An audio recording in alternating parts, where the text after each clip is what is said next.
Ooh, welcome back to the Patrick O'Shea Road to the Show here at MLB 15 The Show. This is episode 17 as we are here inside the nation's capital to take on the Washington Nationals. Top of the first, Patty's first at bat of the game against Steven Strasburg. Almost takes Strasburg's head off. I mean, let's be honest here. I mean, he's either going to get his head taken off by that pitch or he's going to have his arm fall off those mechanics. So it looks like the arm falling off because the mechanic is the first thing that happens. So Patty gets credit for the base hit, and then at the top of the fourth draws a walk on a full count. So Patty will take his base. He'll come up for another time. His third time in the ballgame so far. Top of the sixth inning. Runner on second, 2 outs. The 1-2 count. Here it comes. And you can kiss it goodbye. Wreath Volley. Patty O'Shea takes it. Upper decker. He has that power now. No doubt shot. 2-run shot, no doubter. Patty O'Shea puts the Braves on top against the NL East foes, the Washington Nationals, as the Atlanta Braves come away with the win. Shelby Miller picks up the win.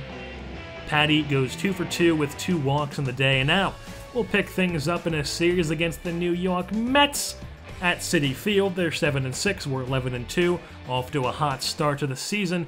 Patty's second at bat of the ball game, down 1-0, top of the fourth. The pitch is ripped into left field, and that's a base hit for Patty O'Shea. So he's got himself a base knock. Runners on first and second now for the Braves.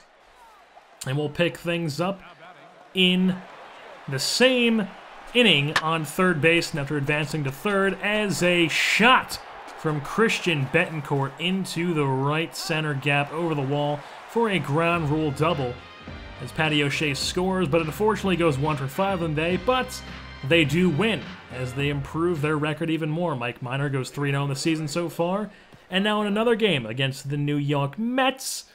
Top of the second for Patty. The pitch is taken deep right field, back to the track, into the glove of Michael Kadire, scales the wall. Michael Kadire, he's been raking in real life, and he's making plays out in the outfield. Robin Patty, look at this, makes the catch and scales the wall to not run into it. You can't really be mad at that, but you don't rob Patty. You just don't. You don't rob Patty. So what does Patty do when he comes up for his next at bat? I'll tell you what. He takes Dylan G. Yard, clubs it, somehow clubs it down and away, and takes it out of the park in Citi Field. Patty has that type of power now, where he can club a down and away pitch out of the park at Citi Field.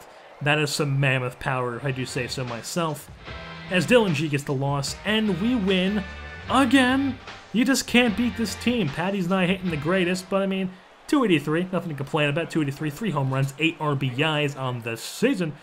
Now he's playing against Matt Harvey, the Dark Knight, as he takes him into the left center, rolls to the wall. Patty O'Shea slides in head first for a double, as the Dark Knight is no match for him. The Dark Knight, speaking of the Dark Knight, is like one college humor sketch where he's in the office and he's like, yeah, gotta answer phones nice. So I usually with a voice like, Deborah, I live in Queens, as Patty scores, somehow steals third, and goes for a peculiar decision of going home, and then even a more strange play is that they didn't tag him, so Patty scores.